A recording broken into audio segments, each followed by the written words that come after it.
Hello everyone, Sunget Koga here, back with another video, and holy shit, we are so back, guys. Today I just got done reacting to the Pokemon Presents, and it was amazing. A lot of good stuff, especially the big one we were all waiting for, Pokemon Generation 10, also known as Pokemon Winds and Pokemon Waves. And as you can see right here, it has the Nintendo Switch 2 logo, which means this is 100% going to be a Nintendo Switch 2 exclusive game. So, if you want to play these games, I suggest you start saving up for Switch 2, because you won't be able to play these on Switch 1. And I think it's for the better. The Switch 1 is a good console, but Pokemon has been struggling on it, and I welcome this change for the better. A new stage is set for the Pokemon series. We're on the official Pokemon Winds and Waves website.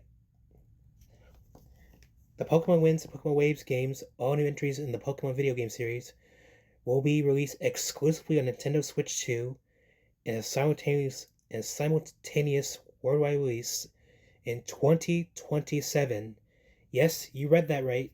Not 2026. 2027 is when we'll be expecting these games to release. And I find this very shocking. Now, it being a Switch 2 exclusive is not shocking at the slightest. Like, we all knew this was going to be exclusive Switch 2 to take advantage of the new hardware and power, the new power of the hardware, and to really move units. But 2027 release schedule? That is unheard of from Pokemon. Like, they've always been operating on a 3-year schedule. But after Scarlet and Violet, back in 2022, the game had problems at launch. It was buggy. It ran really bad on Switch 1. The bugs were patched, but the game still ran terrible. And we will finally get proper running games on the Switch 2 with the free update for Switch 2 when the console first released back in June. And playing those games was like a whole new experience.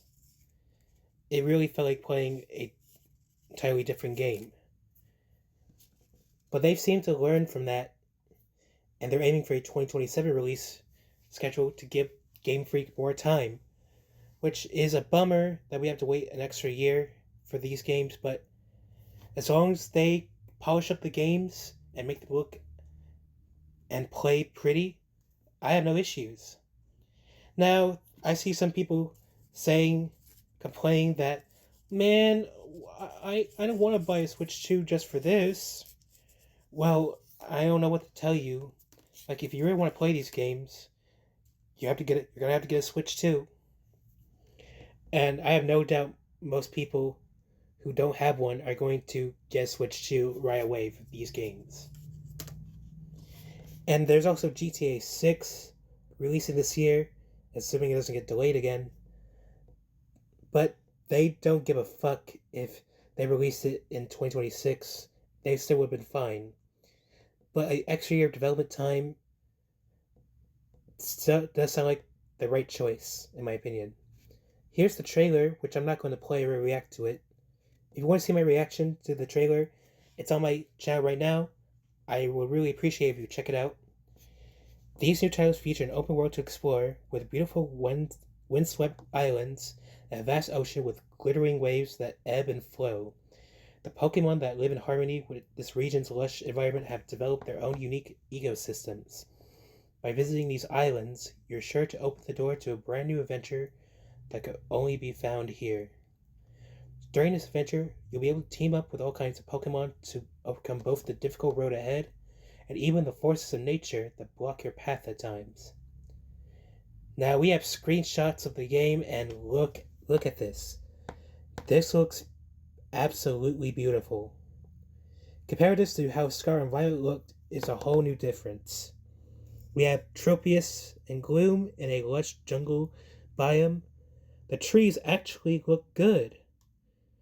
Compare those to the Sword and Shield trees. Now the rocks, I know some people can complain about that, but they look good enough. This looks beautiful. More shots, more trees, all the trees. We got Ladybug and Lydian. This game looks so beautiful. We got Duskull and more trees. Wingull. Look at that water detail.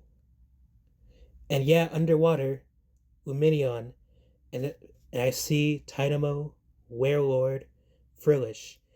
And yes, we are going to be going underwater in these games. The last Pokemon games we were able to dive underwater was Ruby and Sapphire and Emerald in Gen 3. So I'm happy we're going to have underwater exploration back. I'm excited. And we have a swamp biome. I see Carnivine and Tadpole. My boy Seismitoad is back. Whelmers, that's a Warlord. Yeah, these games look beautiful. Corsola, Marini. Yeah, that's Marini, not Toxapex. Yeah, this game looks gorgeous. And the lava detail, that looks great. Magma. No, Slugma. There's Krabby, Sandygas, the nighttime. Yeah, look at that water detail. I've seen Scarlet and Violet's water details, and this looks way better than Scarlet and Violet. No contest. And we have Pikachu who has a new model. This looks like they're using a whole new engine for these games. First look at the main characters. Here's our protagonists. Yeah, these are our protagonists.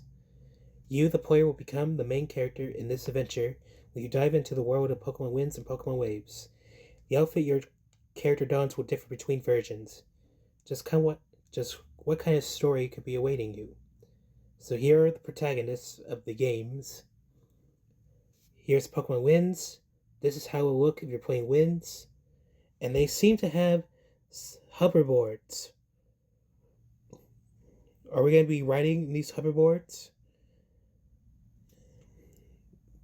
They're cooking something with those. And here's how you look when you're playing Waves. I like these designs. I say they're far better than the designs in Pokemon Scarlet and Violet.